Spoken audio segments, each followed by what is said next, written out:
Miss Nadia, मैं आपसे आखिरी सवाल ये पूछना चाहूँगा कि इस वक्त पाकिस्तान के अंदर जो शोबिस के अंदर नए आने वाले नौजवान लड़के लड़कियां हैं, उनको आप क्या पैगाम देना चाहेंगे?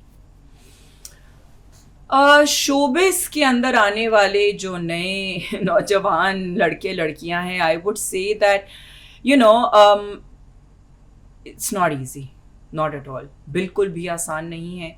ठीक है, आपको जो बज़ाहिर एक सिर्फ जो बज़ाहिर एक जो आपको ग्लैमर दिख रहा होता है, वो ग्लैमर सिर्फ बाहर की हद तक होता है, जो कि एडिटिंग और वो सारी चीज़ों के बाद जो है वो चीज़ आपको जो दिखती है, वो एज सच रियलिटी में वो पीछे से नहीं होती। बहुत मेहनत का काम है, बहुत ग्रूलिंग काम भी है।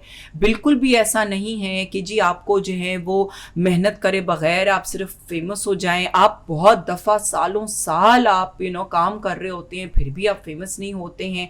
सो I don't understand. I think people want to come in to this field only for the sake of fame. और जब उनको फेम मिल जाता है, उनको लगता है कि भाई पैसा जो है वो तो फिर उसके पीछे फॉलो करेगा। लेकिन सिर्फ फेम मिलना ही जो है वो ज़रूरी नहीं है कि आपको फेम मिले, क्योंकि बहुत दफ़ा जो है वो ऐसे लोग आप काम कर रहे होते हैं और आपको फेम नहीं मिलता है।